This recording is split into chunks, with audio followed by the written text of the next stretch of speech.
Must go. Nigerians are saying Egbetokun must go. Thank you, guys.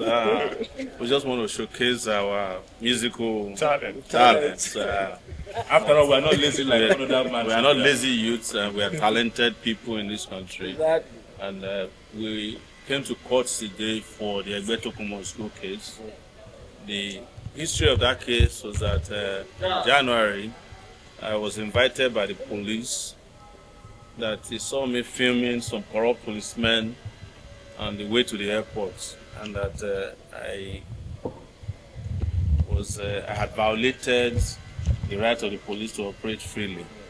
And when I got to the police office at the FID, it then turns out that it was more elaborate. They accused me of saying that the IG is illegal and asked me to defend it. I refused, of course, as usual, to write a statement. But I said, so the guy who was then the DIG of FID, I forgot his name now, he's retired. Okay, DIG. Yeah, at that time, yes. Galandashi. Yes, Galandashi. retired. Galandashi also was looking for 2 years extension. But that was what ended his career in the police force, alongside others. That struggle led to the retirement of over 500 policemen who forged their age. We forced them out. And it was consequently upon that we decided to fight for the police force. Retired and serving police in what was referred to as a police protest. The first successful of its kind in Nigeria.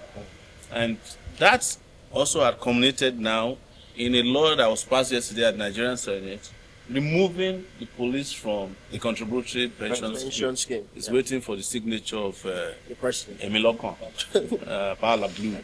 So, but Egbetokun was our target, and is still our target, because his tenure was illegally extended, and that has led to one of the most terrible police force leadership in this country today. Yeah. So the insecurity you are seeing in Nigeria today is as a result of poor leadership of the police. The police primarily is in charge of internal security, not the army. Yes. But the army has now been reduced to even doing traffic work, protecting people at parties and serving rice, particularly jollof rice at parties. Yes. But that is not the job of the army. So we still insist that Egbetokun must go. And there's another charge against me over that same issue. That's coming up next week. I think 8th of next month. But with regards to this case, this was the case that Egbetokun used, conniving with the judge to seize my international passport since January. They deposited my passport, and the judge, since then, never heard the case. He would say he's going to conference. So today, he was supposed to hear 2 applications. One was for him to release my passport, so that I could at least go to the US and spend the Christmas with my family. Because I've been here for a year. We got to the court, and our lawyer had another engagement. And we duly applied to the judge to stand the case down for 30 minutes. He did. When our lawyer arrived, he wouldn't come out of his chambers. And when he was told that we were waiting, and was informed that we have lost confidence in him as the judge in charge in handling the case, he threatened and sent a message through his registrar that if he comes out of his chambers to come and hear the case, and we tell him that he should recuse himself, he will revoke my bail. And we said, yes, we are ready for that. I'm willing to spend Christmas in prison. After all, I have friends in all the prisons across the country, including in Sokoto, where Nnamdi Kanu is being held unjustly. But as you know, he's the president of that prison. So I won't be surprised if he's the national president of all the prisons in the country, because they have bestowed that honor onto him as the president general of all the prisoners. He's the most important prisoner in this country today, as it is. So then when we sent the message back to the judge that we are willing to take whatever comes our way, he then sent another message that we should go and take a date, that he has a conference. So now this case will not be heard until 26th of February, 25th 20. February. We'll do everything we can at this point. It's very clear that this is no longer any kind of court proceeding. It is just a strategy to keep my passports confiscated between the judge and Egbetokun, who is the illegal IGP of police. So that is the information as of today. Yesterday, the same thing was tried by a senior advocate of Nigeria who was huffing and puffing in court that I should be remanded in prison for insulting the president. So all the cases I have regarding this cybercrime has to do with insulting people who are not doing their jobs. And as I told the judge yesterday, we can never stop debating policy. Exactly. So, because these things affect our lives.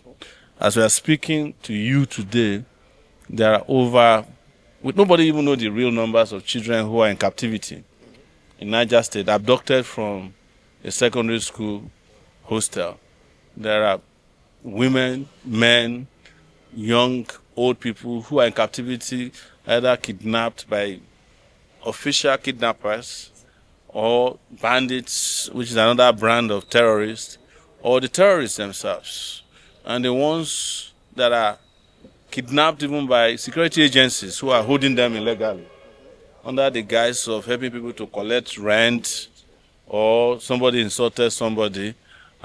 We have a lawmaker who uses the police in the East to send people to prison.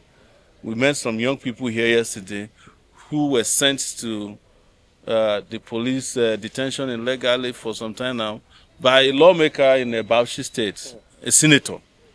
What's that his name again? Shehu Boba. So this is the situation of Nigeria as we speak. Everybody is oppressing anybody. And we have stated continuously that we will do everything we can to break the yoke of oppression in our lifetime and start marching our country towards liberation. When I was invited in January of 2025, if you look at my posting, I said we are on to a fantastic year. I had no idea that the year would be this great, even though I have suffered personal discomfort. But this was the same year that we got youth corpers to have their allowances increased from 33,000 to 77,000. They don't even greet us anymore when we see them on the road. But we don't need them to appreciate us. Yes, this is the year that we confronted the government in ways that nobody has ever done. I cannot count how many people we got out of detention this year, communities that were liberated, and efforts that were made through peaceful protests to shake the system to the point that the only time they watch over their back is when we are involved. So, and I must thank everybody who has come with us this far or thus far with the great job that we have done. Don't forget that this is the year that we got Wike put in his place. Can you repeat that again? I'm not in full, sir. Yes. In fact, the Navy guy who confronted wouldn't have had the courage had we not done the groundwork. Very correct. So we were able to put some notorious people in their place. But our goal is not to put them in their place, is to put them out of business. And we will do that in this country as soon as possible through our revolutionary activities. It cannot be encumbered no matter how many lawsuits they bring our way. You know, we still have 2 cases, one next week. It's for arraignment. I'm sure they are working towards how to deny bail as well. Because I know in their minds, they'll be planning at how do we make sure Sowore doesn't spend Christmas at home. There's another one at Kuje prison. The magistrate that was procured to send us to prison for protesting for free Nnamdi Kanu.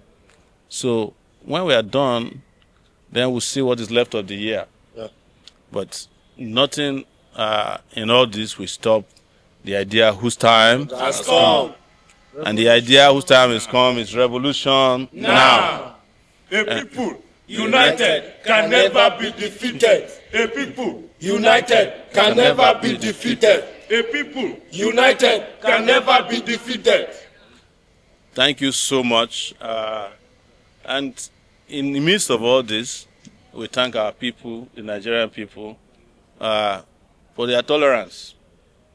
Nigerians can tolerate nonsense, but let the time that we are entering be the year that we'll never tolerate nonsense anymore. Because without having zero tolerance for nonsense, this country can never make progress. Never. And this is what we keep telling our people. Whether you are young, you are old, don't be in denial. If they have kidnapped your neighbor, don't say it cannot happen to you. Yes. It can happen to anybody. Exactly. As we have now found out. Because effectively, over 9 states are in the throes of kidnappers, bandits, and terrorists. 9 out of 34. They have started entering Abuja. I don't know if anybody remember a show I went on, and I was saying that the biggest terrorist camps in Nigeria now are located in Obaja now, and also in Suleja, near Suleja. And that's happening now. These terrorists are on the loose. Please cooperate with us, work with us to bring about the end to misery. And the best way to solve the miserable situation of our people in this country is to kick out Tinubu and his people. Yes. They have come to bring sorrow, tears, and blood to you. And sadly, but we are here to bring succor. And we'll do whatever it can, peacefully, to ensure that, which we know is possible, because their numbers are negligible. These criminals in government, they have a negligible number of operatives. It's just that Nigerians are too afraid, very docile. That's why in other countries, these are problems that you solve with just one major protest. By 12 noon, all of them would have fled the country. Exactly. You know, and nothing in this, how is that? Nothing in what I've said says that we tolerate military rule. We are against military rule, but we are for people's power. Thank you very much. Revolution. Now. Revolution. Now. Revolution. Now. Yes. Well, somebody's asking that we should declare our New Year's slogan, resolution that it will be no nonsense. No more nonsense. No more nonsense. Exactly. Well, which one was the one for the year before? No grief for anybody. And we are the only people who no grief for anybody. Exactly. Thank you very much. No more nonsense. Nonsense.